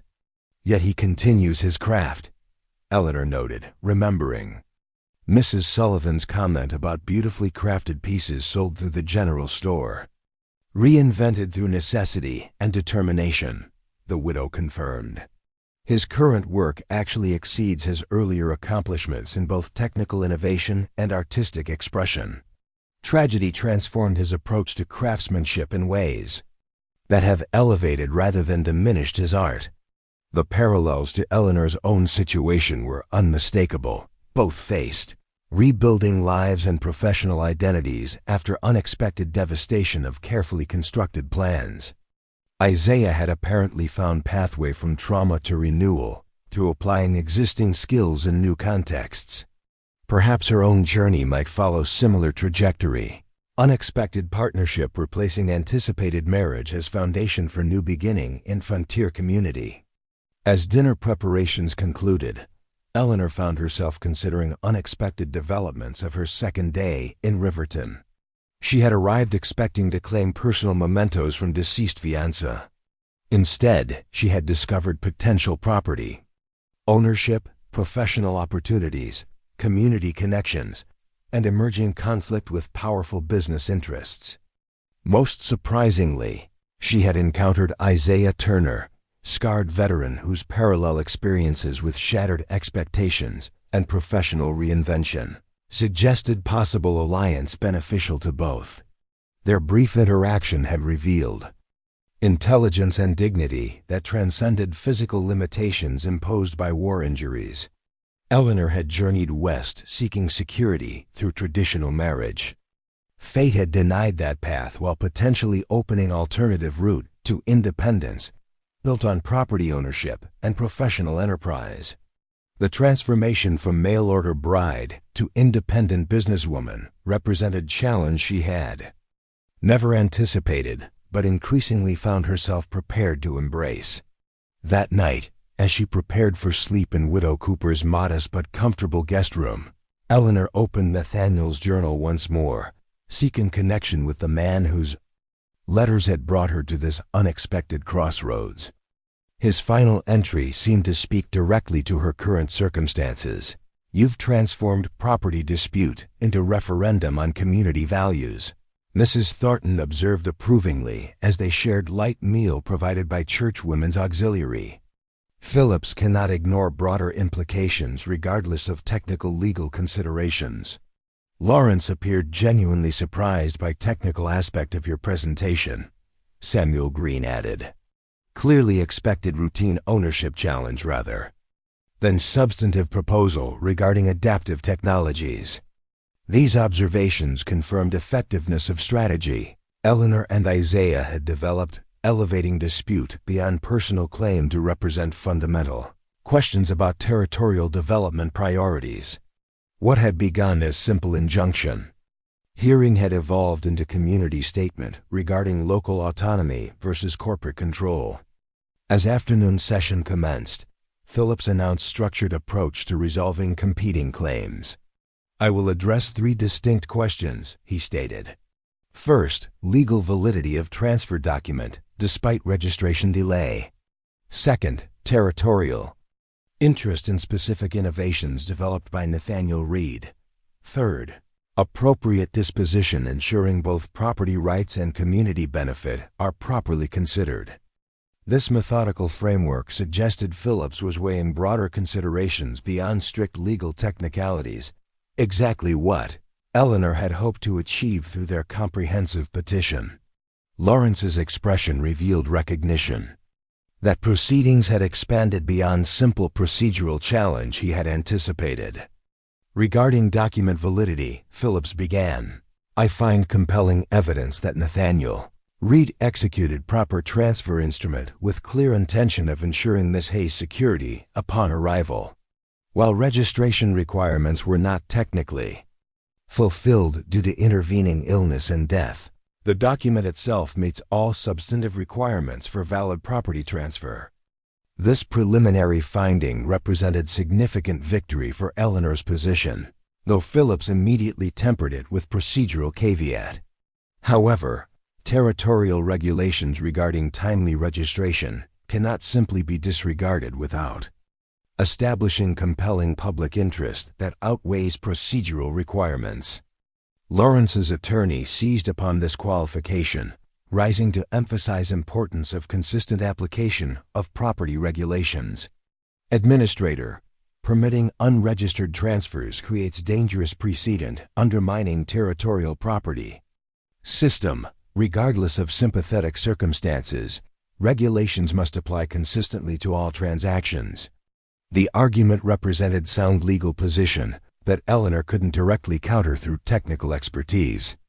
Instead, she waited for Phillips to address second question regarding territorial interest in Nathaniel's innovations, area where their petition offered strongest justification for exception to procedural requirements. Concerning territorial interest in Reid's adaptive technologies, Phillips continued, evidence presented today demonstrates unique value transcending conventional property considerations. These innovations clearly serve broader public interest by enabling productive participation from individuals with physical limitations. Isaiah nodded slightly at this recognition of the fundamental principle underlying their petition, that Nathaniel's work represented community resource rather than merely private property. Phillips studied technical specifications with evident appreciation before continuing his analysis. The question becomes whether these innovations are inherently connected to physical property or could be developed independently of specific location, he observed. Miss Hayes and Mr. Turner have presented compelling case for workshop dedicated to continuing this development, but Westfield Company correctly notes that intellectual innovations could potentially be implemented without specific property ownership. This distinction created potential compromise that Eleanor hadn't anticipated, separating Nathaniel's technical innovations from physical property, while preserving both through different ownership arrangements. Before she could consider implications, Phillips addressed final question regarding appropriate disposition.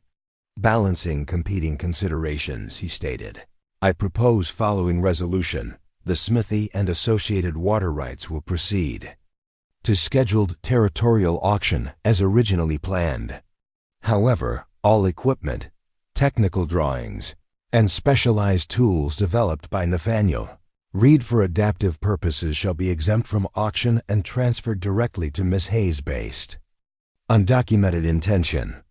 The ruling represented partial victory for both parties. Westfield would have opportunity to acquire water rights, crucial to their development plans, while Eleanor would receive Nathaniel's intellectual property and specialized equipment. The compromise acknowledged both legal procedural requirements and substantive territorial interest in adaptive technologies. Additionally, Phillips continued, I recommend territorial development grant be established supporting workshop dedicated to continuing Reid's adaptive technology innovations, with matching funds requirement ensuring community participation in ongoing operations. This unexpected addition transformed partial victory into potential foundation for precisely the collaborative enterprise Eleanor and Isaiah had envisioned. Publicly supported workshop continuing Nathaniel's vision while providing Eleanor stable economic position within community.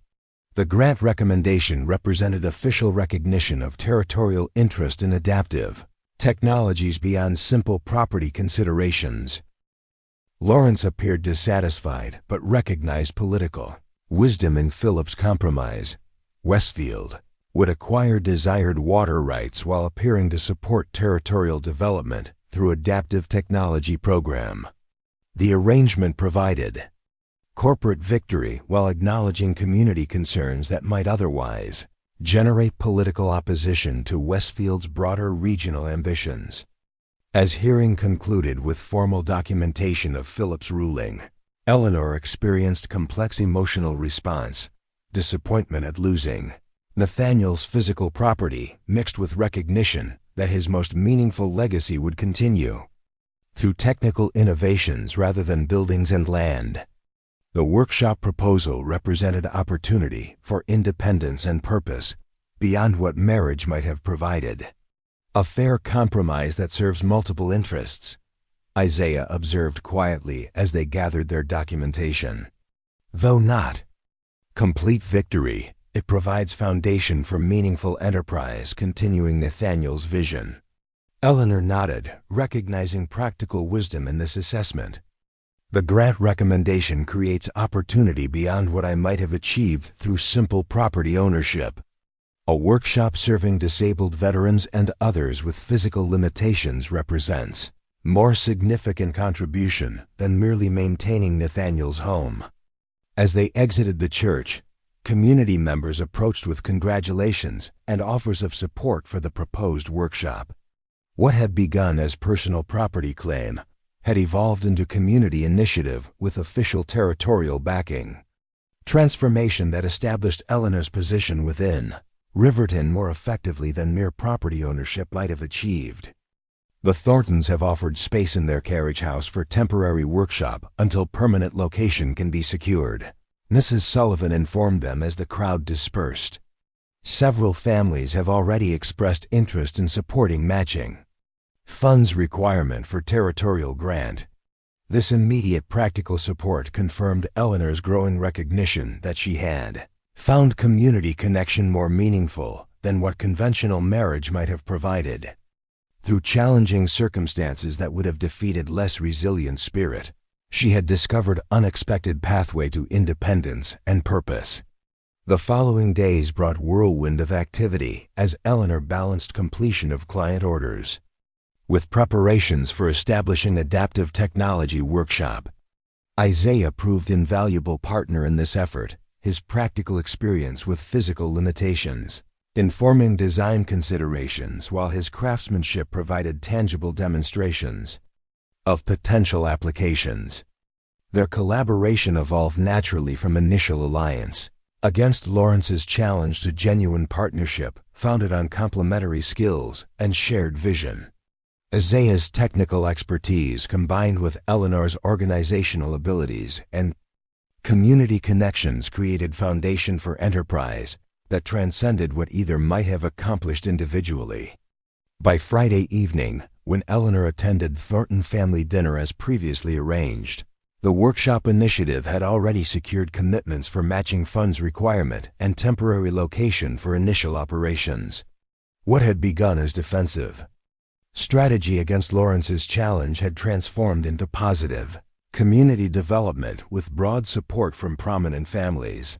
The dinner itself provided opportunity to present workshop concept to railroad surveyor and regional representatives, who recognized potential applications for injured workers throughout territorial industries. By evening's end, several additional funding commitments had been secured along with technical assistance from Railroad Engineering Department. "You've accomplished more in 1 week than most newcomers manage in first year," Mrs. Thornton observed. As evening concluded, from mail-order bride to community entrepreneur representing territorial development initiative, remarkable transformation that speaks to character Nathaniel clearly recognized in your correspondence. The observation crystallized Eleanor's growing recognition that her journey to Riverton had indeed fulfilled purpose Nathaniel intended, though through dramatically different path than either had anticipated. His letters had brought her west, seeking marriage and security. Circumstances had instead provided opportunity for independence and meaningful contribution beyond conventional female roles. Monday's auction proceeded as scheduled, with Westfield Company acquiring Smithy property and water rights as expected. Eleanor attended with Isaiah at her side, her presence demonstrating both acceptance of Administrator Phillips' ruling and determination to move forward with workshop initiative rather than dwelling on property loss. Lawrence approached briefly, after completing necessary paperwork, his expression suggesting reluctant respect for how effectively she had transformed personal setback into community initiative.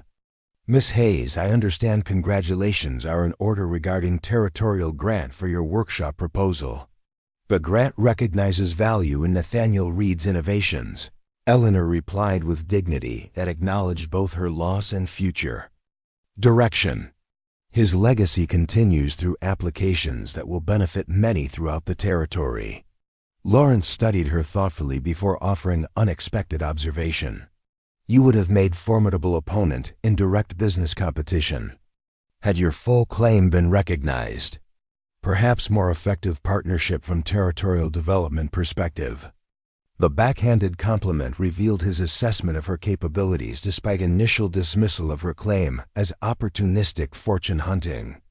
Eleanor accepted the acknowledgement with simple nod before rejoining Isaiah and their growing circle of workshop supporters to discuss implementation plans.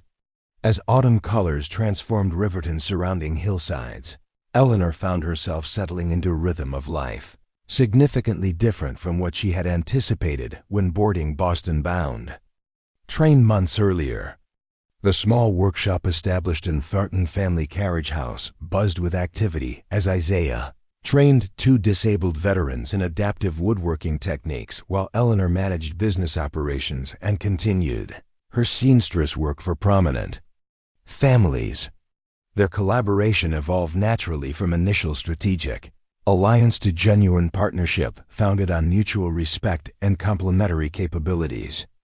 Isaiah's technical brilliance found expression through Eleanor's organizational skills and community connections, creating enterprise that benefited from both their strengths while accommodating physical limitations that might otherwise have proved insurmountable.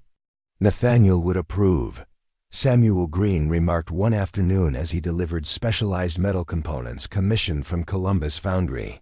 He believed in finding purpose through serving needs others overlooked. Your workshop embodies that principle perfectly. The observation resonated with Eleanor's growing recognition that her unexpected journey had indeed fulfilled purpose beyond what conventional marriage might have provided. Through circumstances that would have broken less resilient spirit, she had discovered pathway to independence and meaningful contribution that transcended traditional female roles in frontier society. As Harvest Festival approached, Eleanor found herself working late one evening to complete Sophia Thornton's gown, delicate creation of rose silk with embroidery highlighting the young woman's fair coloring.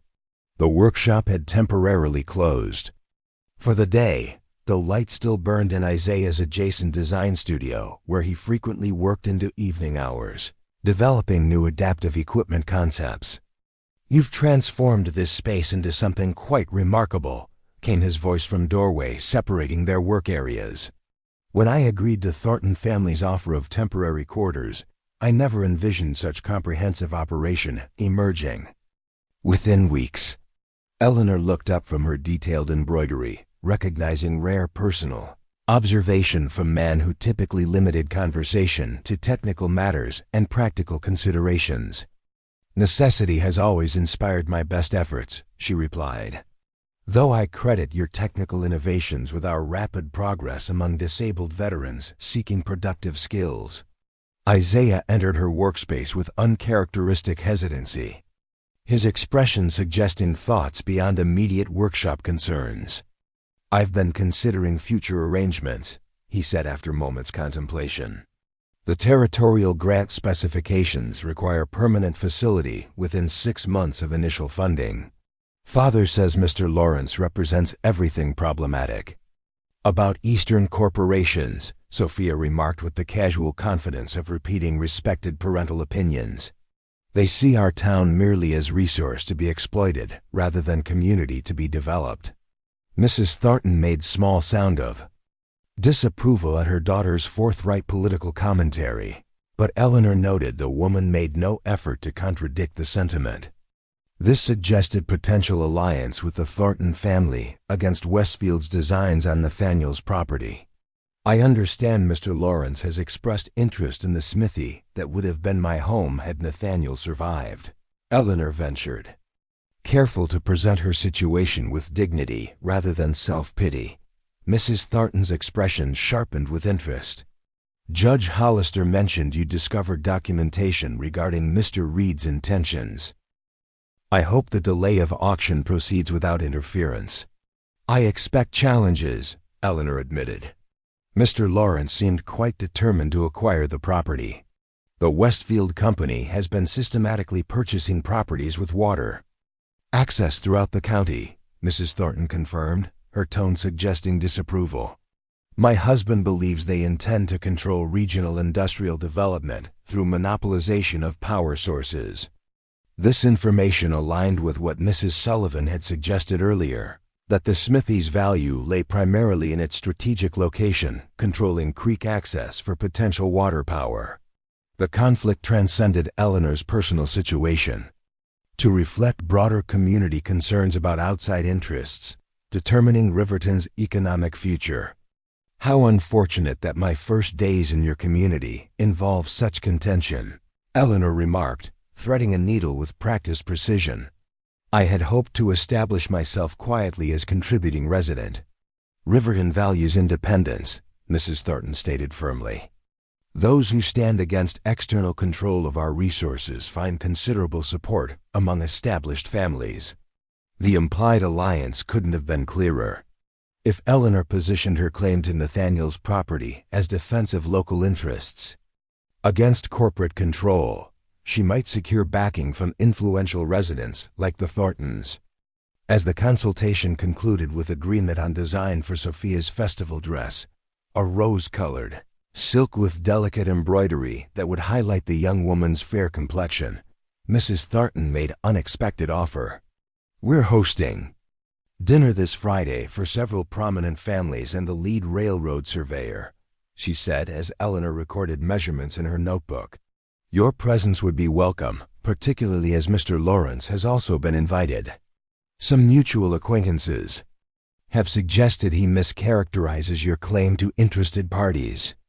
The invitation represented perfect opportunity to present her case directly to influential community members while countering whatever narrative Lawrence had constructed about her arrival and intentions. "I would be honored to attend," Eleanor replied with genuine gratitude, "though I fear my current wardrobe offers limited options for formal dinner." Mrs. Thornton waved this concern aside with gracious authority.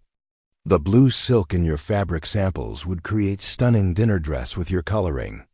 Consider it advance payment toward Sophia's festival ensemble." This generous solution to practical dilemma confirmed Eleanor's growing recognition that frontier communities operated on complex webs of reciprocal obligation rather than simple financial transactions. By accepting the fabric as payment, she acknowledged both Mrs. Thornton's superior social position and her own willingness to participate in communities' established patterns of exchange. The morning's subsequent consultations proved equally productive, yielding not just orders for festival attire but valuable insights into Riverton's social dynamics. By noon, Eleanor had scheduled work sufficient to establish modest income stream, while positioning herself within a network of influential families opposed to Westfield Company's expansion efforts. As her final client departed, Widow Cooper appeared. "With light luncheon and news from town. Judge Hollister filed your claim documentation with territorial authorities this morning," she reported. However, Lawrence was observed dispatching multiple messengers toward Columbus. One can assume he's mobilizing legal resources to challenge the injunction. Eleanor accepted this expected development with outward calm. Did the judge provide any estimate of when official response might be received? Ordinarily territorial administrators might require weeks to address such matter, the widow admitted. However, given commercial interests involved, an auction originally scheduled for Monday, accelerated response seems likely. This timeline created both urgency and opportunity. Eleanor needed to solidify community support before legal challenges materialized while simultaneously preparing practical alternatives should her claim be denied. "I've been invited to Thornton family dinner Friday evening," she informed the widow. Apparently Lawrence will also attend, along with railroad surveyor and prominent local families. The widow's eyebrows rose in surprise. "That's significant endorsement of your position. The Thorntons rarely include newcomers in formal gatherings, particularly those without established family connections." Mrs. Thornton seemed concerned about Westfield Company's acquisitions of water access properties. Eleanor explained, "I suspect my opposition to Lawrence's interests matters more than my personal background." Astute observation, the widow approved. In frontier communities, practical alliances often outweigh conventional social considerations. Still, opportunity to present yourself directly to influential residents shouldn't be underestimated. After finishing her meal, Eleanor gathered fabric remnants provided by Mrs. Sullivan and began preliminary work on samples promised to her morning clients. The familiar rhythm of measuring, cutting, and basting helped organize her thoughts regarding immediate challenges and potential strategies. By mid-afternoon, she had completed initial pattern cutting for Sophia. Thornton's festival dress and begun preliminary work on blue silk dinner dress for Friday's gathering. The widow had provided workspace in sunny back parlor, where eastern exposure provided excellent light for detailed handwork while allowing Eleanor to glance occasionally toward kitchen entrance. She found herself watching for Isaiah Turner's arrival with mixture of professional interest and personal curiosity. Their brief interaction the previous evening had revealed intelligence and dignity that transcended his physical limitations. More practically, alliance with respected local craftsmen would strengthen her position within community. Isaiah arrived precisely at the appointed hour, carrying leather portfolio and what appeared to be miniature furniture samples. He hesitated momentarily upon entering the back parlor, as if unaccustomed to indoor social calls, before offering formal greeting that again suggested educated background, despite frontier appearance.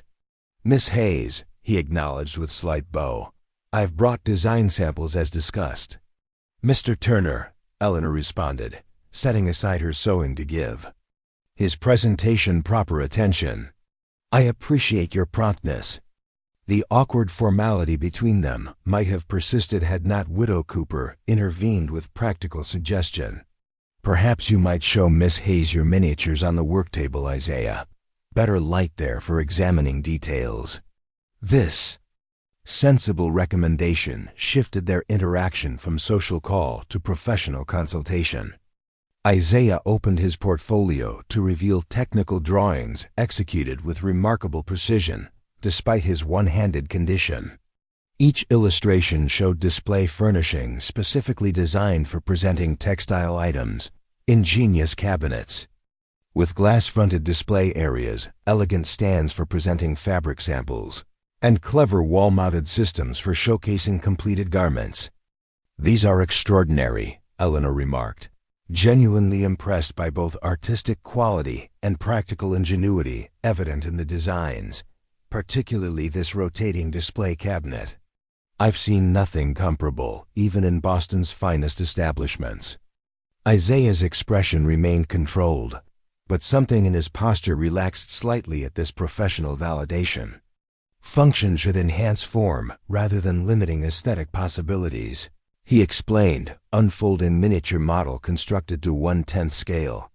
"This piece transforms to accommodate different display requirements while maintaining visual harmony regardless of configuration." As he demonstrated various features of his designs, Eleanor observed how completely Isaiah's creative intelligence had adapted to his physical limitations. His left arm ended just below elbow, yet he had developed techniques for stabilizing materials against his body while manipulating components with his right hand. More impressively, he had incorporated this adaptive approach into his designs, creating furniture that could be operated and reconfigured without requiring two-handed dexterity. "You've transformed necessity into innovation," she observed. "These pieces would function beautifully for any user, regardless of physical capability." Isaiah glanced up sharply, as if expecting pity rather than professional recognition. Finding only genuine appreciation in her expression, he seemed momentarily disconcerted before acknowledging her insight with slight nod. "Limitations often reveal design possibilities overlooked in conventional approaches," he replied. "Similar principle applies to adaptive clothing for those with physical differences." This unexpected connection to her own craft created bridge between their professional interests. "I've had limited experience designing for physical disabilities," Eleanor admitted, "though I once created special garments for mill worker who lost fingers in industrial accident. Functional requirements needn't sacrifice aesthetic considerations," Isaiah suggested, echoing her earlier observation about his furniture designs. "Proper adaptation should enhance dignity rather than emphasizing limitation." Their conversation shifted into technical discussion of how clothing and furniture might be designed to accommodate various physical conditions without sacrificing beauty or suggesting charity rather than practical solution. Throughout this exchange, Eleanor noticed how Isaiah's formal reserve gradually yielded to engaged enthusiasm when addressing creative challenges. Riverton could benefit from establishments specializing in adaptive designs, he suggested as their discussion expanded beyond immediate display furnishings. Few craftsmen consider needs of those whose physical capabilities differ from presumed standard. Joint enterprise might address broader market than either furniture or clothing alone. Eleanor ventured, recognizing potential business opportunity that aligned with her need to establish economic independence. Isaiah considered this suggestion with evident interest. Collaborative approach would allow comprehensive solutions rather than piecemeal adaptations. Though establishing such specialized business would require significant initial investment and community acceptance of unconventional enterprise, Eleanor added, acknowledging practical realities of their situation. I'm still newcomer with uncertain property claim while you have chosen limited social engagement since returning from war. Isaiah completed her observation without defensiveness. Valid considerations regarding partnership viability. The candid exchange revealed mutual recognition of both potential opportunity and practical obstacles. Before they could explore these considerations further, another visitor arrived at the boarding house kitchen door, Samuel Green, the liveryman who had escorted Eleanor to Nathaniel's property. "Pardon the interruption," he apologized, nodding respectfully to both Eleanor and Isaiah. "Judge Hollister asked me to deliver message regarding your property claim, Miss Hayes." Eleanor felt sudden tension seize her spine. "Has there been response from territorial authorities?" "Not yet," Samuel replied, "but there's been development you should know about. Lawrence has filed formal challenge alleging improper influence in document preparation. He's demanding investigation into whether Judge Hollister exceeded authority in preparing transfer document without proper witnessing." "That's absurd," Eleanor protested. "The document bears proper signatures and territorial seal." "Legitimate on its face," Samuel agreed. "But Lawrence claims timing suggests collaboration to circumvent normal property transfer requirements. He submitted petition requesting Judge Hollister recuse himself from proceedings due to personal connection with Nathaniel." This calculated attack on both her claim and the judge's integrity revealed the lengths to which Lawrence would go to secure the property.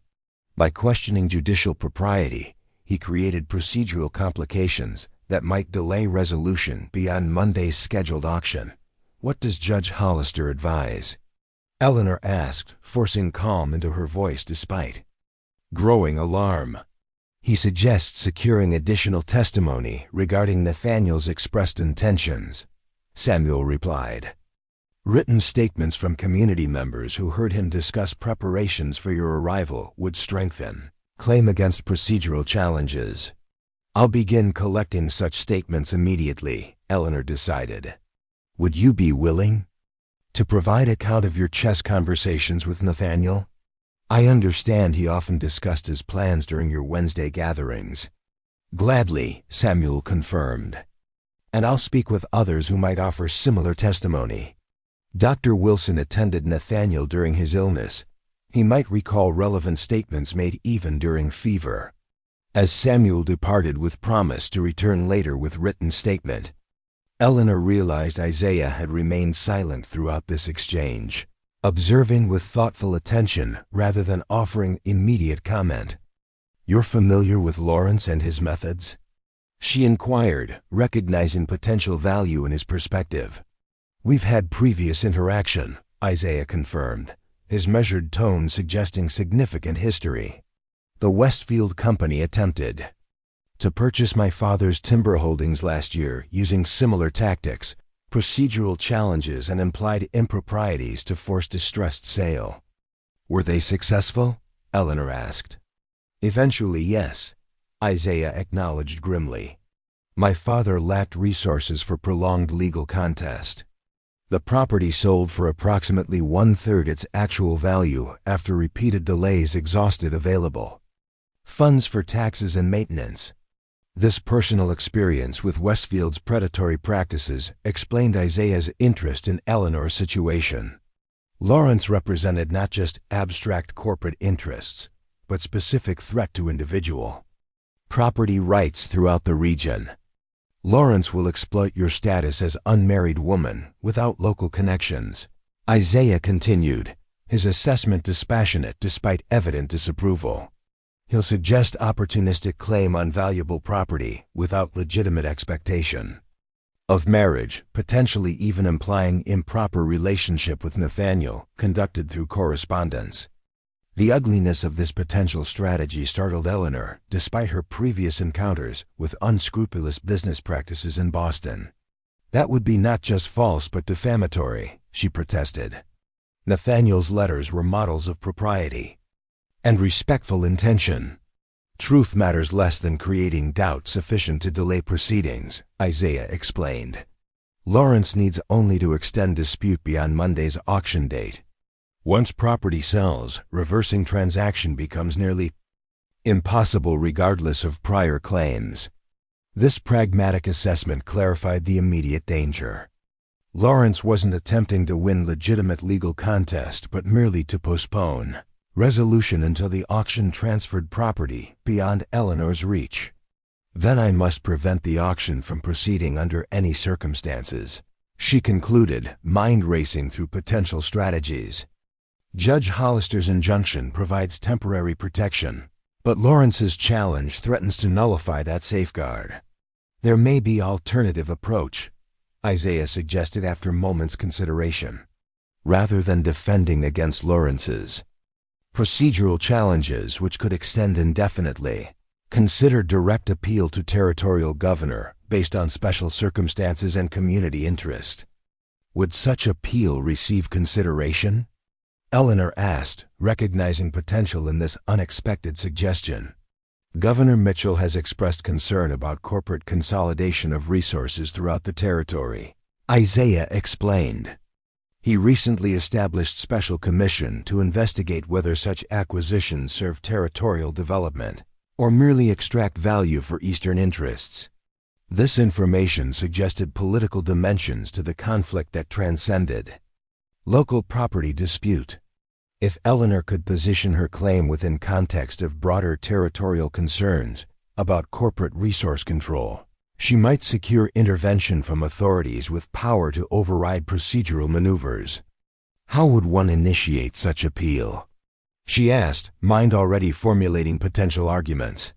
Petitions signed by prominent citizens citing specific community concerns about property transfer, Isaiah replied, particularly emphasizing specialized nature of smithy operation and its importance to local economic development independent of corporate control. The strategy had merit, particularly given connections Eleanor had already established with influential families like the Thorntons. A petition circulated among prominent Riverton residents might generate sufficient political pressure to counter Lawrence's legal maneuverings. I could begin collecting signatures immediately, she decided. Mrs. Thornton has invited me to dinner Friday with several prominent families.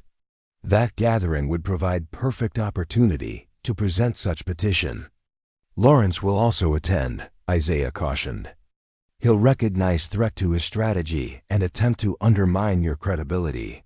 Then I must ensure my position is unassailable before that gathering, Eleanor concluded, beginning with properly documented statements regarding Nathaniel's intentions and community benefit from maintaining local control of the smithy. Up next, you've got two more standout stories right on your screen. If this one hit the mark, you won't want to pass these up. Just click and check them out. And don't forget to subscribe and turn on the notification bell so you don't miss any upload from us.